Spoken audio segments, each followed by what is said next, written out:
네, 하나님 말씀 함께 보겠습니다. 고린도전서 4장 17절부터 21절 말씀입니다.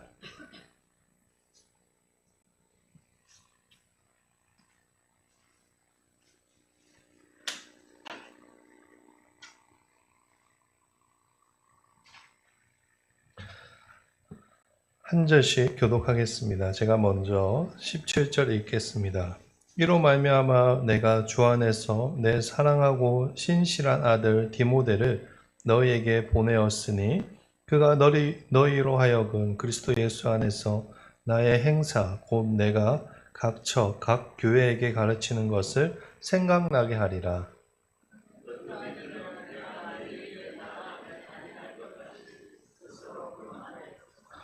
주께서 허락하시면 내가 너희에게 속히 나아가서 교만한 자들의 말이 아니라 오직 그 능력을 알아보겠으니 같이 읽겠습니다. 너희가 무엇을 원하느냐? 내가 매를 가지고 너희에게 나아가라. 사랑과 온유한 마음으로 나아가라. 아멘. 네, 오늘은 고린도전서 4장 마지막 부분을 가지고 오직 능력에 있음이라 라는 제목으로 우리 사랑하는 성도님들과 함께 말씀을 나누도록 하겠습니다. 우리가 지난주에 고린도 교회를 향한 사도 바울의 사랑의 권면에 대해서 말씀을 나누었습니다. 바울은 고린도 교회 성도들에게 자신을 본받으라고 권면하였습니다. 바울이 이러한 권면을 한 것은 자기 자신을 뽐내기 위해서 한 것도 아니고 또 자기의 수고를 알아달라고 권면한 것이 아니었습니다. 고린도 교회 성도들이 하나님이 아닌 사람과 자신들을 자랑하는 영적 교만에서 벗어나 자신과 같이 하나님 앞에서 겸손하게 충성할 것을 바라는 마음으로 사랑으로 권면하였습니다. 이제 바울은 그것을 위해서 고린도 교회에 특별히 누군가를 보냅니다. 그 사람이 바로 바울의 제자 디모데입니다. 17절 말씀입니다. 같이 읽도록 하겠습니다. 이로 말미암아 내가 주 안에서 내 사랑하고 신실한 아들 디모데를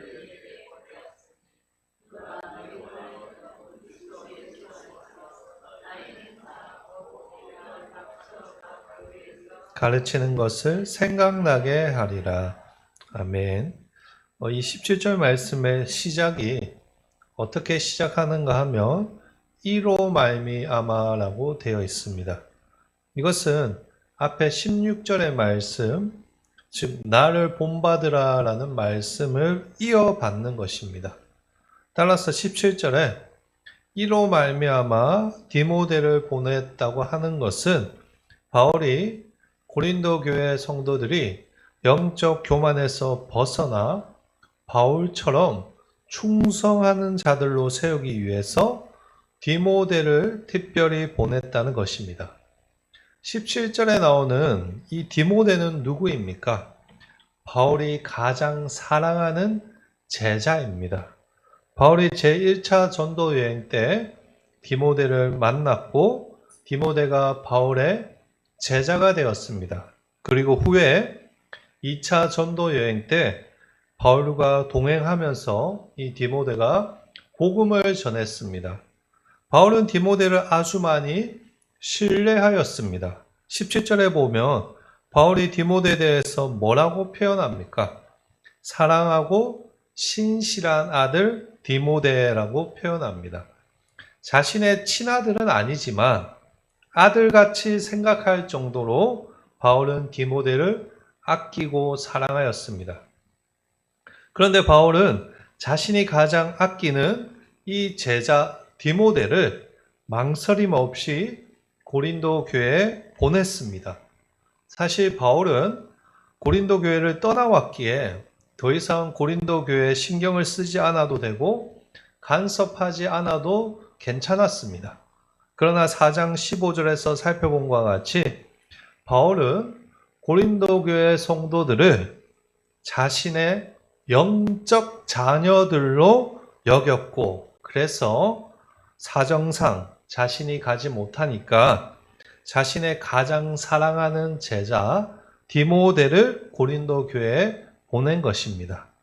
그렇다면 디모데를 통해서 바울이 고린도 교회를 다시 건강하게 세우기 위해서 명령한 것은 무엇이었겠습니까? 말씀으로 그들을 바르게 가르치는 일이었습니다. 17절 중간 부분부터 보시면 이렇게 적혀 있습니다. 그가 너희로 하여금 그리스도 예수 안에서 나의 행사, 곧 내가 각처 각 교회에서 가르치는 것을 생각나게 하리라. 고린도 교회 성도들은 자신들의 믿음에 대해서뿐만 아니라 그 믿음대로 사는 것이 무엇인지 잊어버리고 있었습니다. 그래서 믿음에 대해서 자기들 멋대로 해석하고 이해하여 교회 안에 혼란만 더욱 커지고 있는 그런 상황이었습니다. 그런 상황에서 바울은 자신의 제자 디모데에게 특수한 임무를 맡겼습니다. 그것이 바로 말씀으로 고린도 교회에게 바울에게 배운 것을 다시 확인시키고 교회를 건강하게 세우는 것입니다. 이처럼 바울은 교회를 다시 교정하고 제대로 세우는 것에 있어서 하나님의 말씀보다 더 효과적인 것이 없다는 것을 잘 알았습니다. 바울은 말씀의 능력을 믿었습니다. 그래서 다른 새롭고 특수한 방법들을 가지고 교회를 변화시키려고 하지 않았고, 진부하지만 오직 그것만이 하나님의 일하시는 방법이라고 믿고 다시 말씀으로 교회를 세우고자 디모데를 보냈던 것입니다. 오늘날 우리 한국교회가 이러한 바울의 태도를 배워야 할 것입니다. 한국교회가 다시 살 수 있는 방법은 기본으로 돌아가는 것입니다. 믿음을 자기 멋대로 해석하고 예수 믿는 것도 자기 중심적으로 믿는 이러한 시대 가운데 다시 교회를 건강하고 아름답게 세우기 위해서는 말씀 외에는 답이 없습니다. 말씀을 통해서 다시 우리가 가진 믿음이 무엇이고 우리가 함께 세워나가는 교회란 어떤 것이고 하나님의 뜻은 무엇이며 예수 믿는 자로서 어떻게 살아야 할지 확인해야 하는 것입니다. 우리 한일교회가 그런 말씀의 교회가 되기를 축복합니다. 우리가 꿈꾸는 교회는 말씀이 살아 역사하는 교회입니다. 말씀 앞에 자신의 뜻을 내려놓고 온전히 순종하는 교회입니다. 그렇게 말씀으로 함께 믿음이 성장하고 말씀으로 하나님이 기뻐하시는 그런 한일교회를 세워가기를 주님의 이름으로 간절히 축복합니다. 아멘. 18절, 19절 말씀 이어서 같이 읽도록 하겠습니다. 어떤 이들은 내가 너희에게 나아가지 아니할 것 같이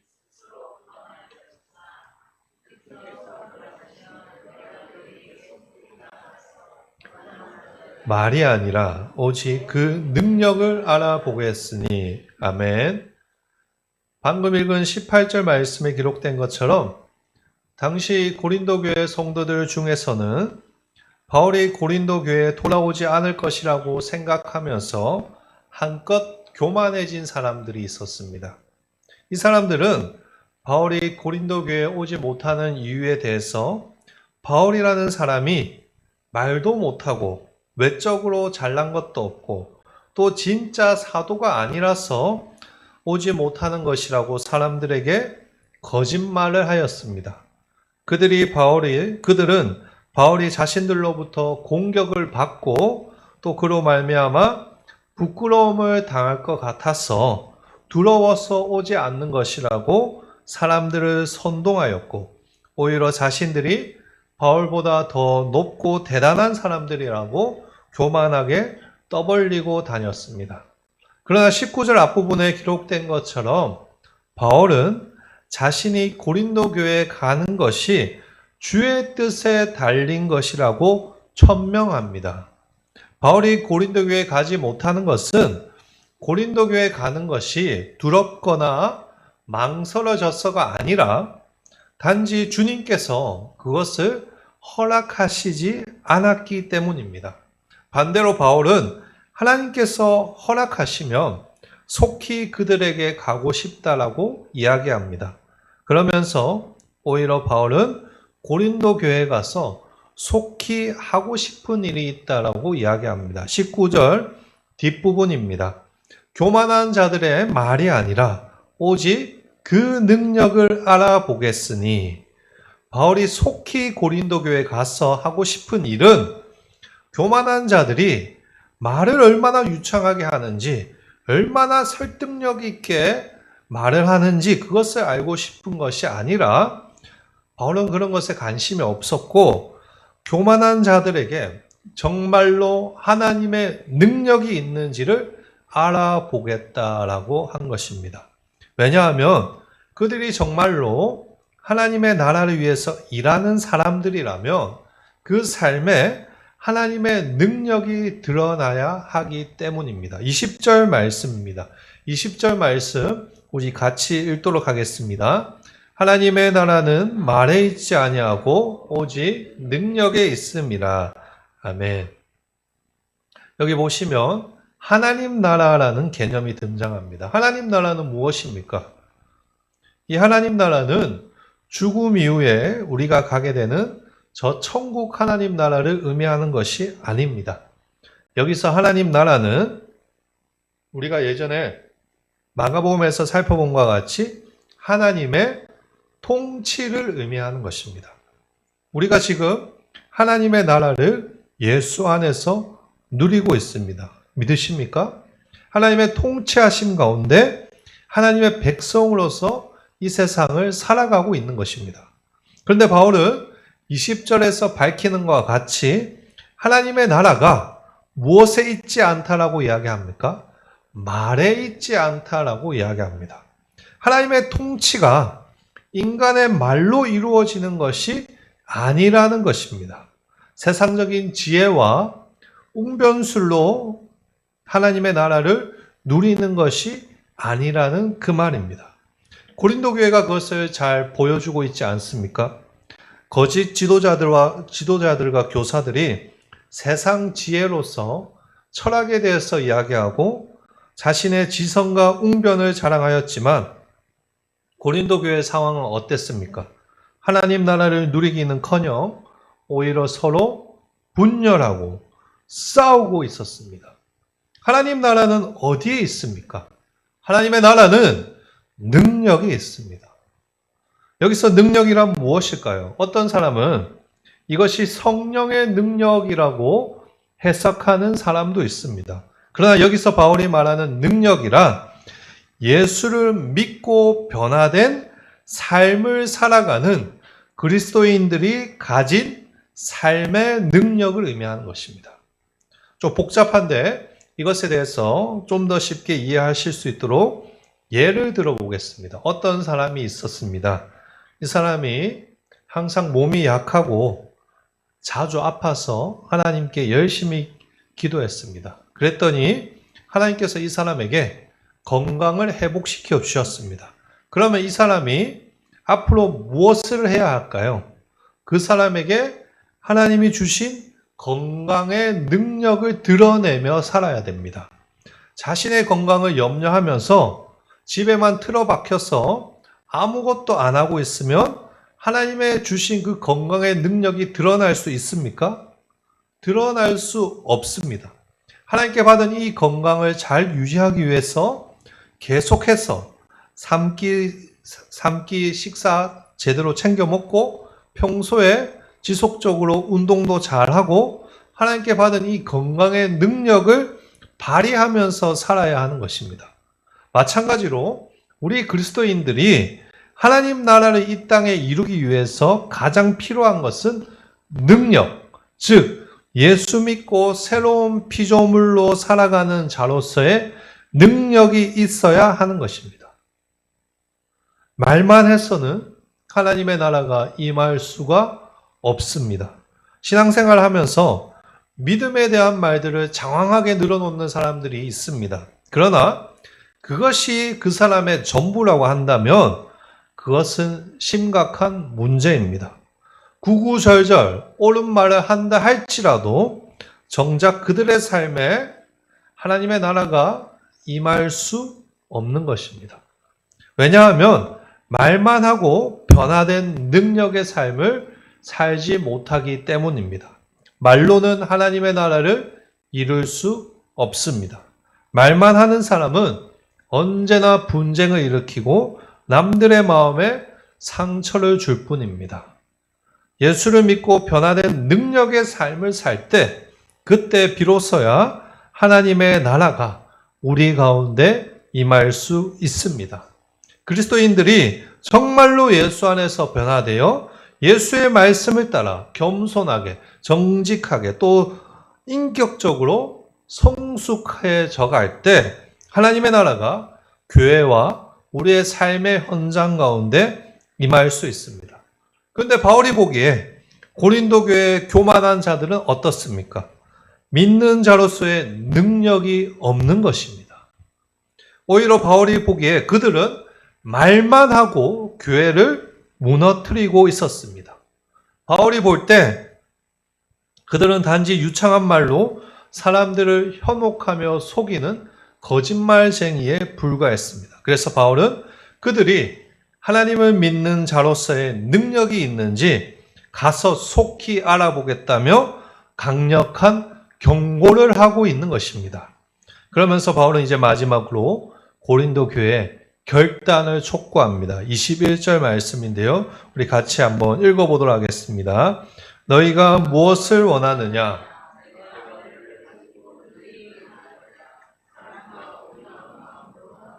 아멘.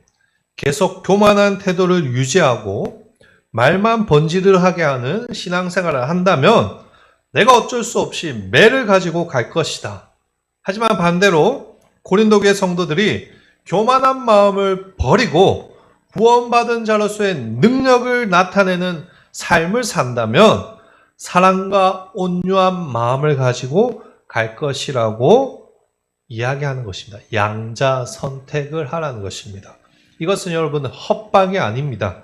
정말로 고린도 교회가 뉘우치고 그리스도인으로서의 능력의 삶을 살기를 바라는 바울의 간절한 마음이었습니다.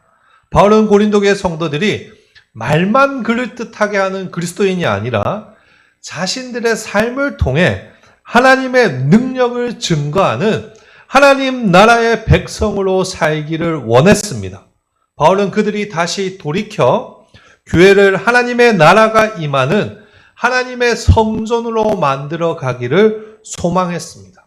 그래서 오늘 우리가 살펴보는 것 같이 말이 중요한 것이 아니라 능력이 중요하다고 가르치고 또 그러한 삶을 살기를 촉구하고 있는 것입니다. 이러한 바울의 겉면은 오늘날 우리에게도 많은 것들을 생각하게 합니다. 개인적으로 저는 이 말씀을 준비하면서 많이 찔렀습니다. 부끄러운 고백이지만 저는 아직도 부족한 것이 아주 많은 사람입니다.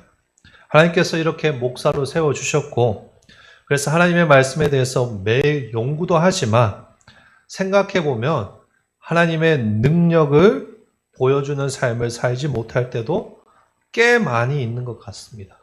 그래서 늘 마음 한구석에 창피하고 부끄러울 때가 있습니다. 이번 주 특별히 이 말씀을 준비하면서 바울의 이 겉면 앞에서 자연스럽게 제 자신을 되돌아보게 되었고 다시 능력을 드러내는 그리스도인이 되어야 하겠다고 다짐하였습니다. 하나님, 말만 잘하는 목사가 아니라 정말로 능력의 삶을 살아내는 목사가 되게 하여 주시옵소서. 그렇게 기도했습니다. 오늘 예배 참여한 우리 성도님들 역시 그런 기도를 오늘 저와 함께 하셨으면 좋겠습니다. 오늘 말씀 앞에서 내 자신을 되돌아보기 원합니다. 내가 하나님 나라의 능력을 드러내고 있는가? 사람들이 나를 좋아하고 내 곁에 있고 나랑 대화하기를 기뻐하고 있는가? 아니면 사람들이 나를 불편해하고 나를 힘들어하고 내가 정말 하나님 나라의 백성으로서의 능력을 드러내고 있는가? 다시 한번 되돌아보고 만약에 내가 말만 하는 그리스도인으로서 살고 있었다면 이 시간 같이 회개하시고 능력으로 하나님 나라를 증거하는 그리스도인이 되게 해달라고 함께 기도하기를 바랍니다. 하나님의 손에 붙들려 능력의 삶을 사는 그리스도인이 되게 해달라고 우리 뜨겁게 기도합시다. 그런 기도를 드릴 때 오늘 능력의 삶을 살 수 있도록 하나님께서 우리를 회복시켜 주실 것이라고 믿습니다. 21절에 기록된 것처럼 우리에게 매가 아니라 사랑과 온유한 마음으로 주님이 우리의 그 기도 가운데 다시 찾아오셔서 위로해 주시고 회복시켜 주실 것이라고 믿습니다. 그 사실을 잊지 마시고 우리 모든 성도들이 앞으로도 매일매일 능력의 삶을 사시기를 축복합니다. 말씀으로 변화된 능력의 삶을 통해서 내 삶 속에서 하나님 나라를 매일매일 맛보며 살아가는 우리 한일교회 모든 성도님들 되시기를 주님의 이름으로 간절히 축복하고 축원합니다. 아멘.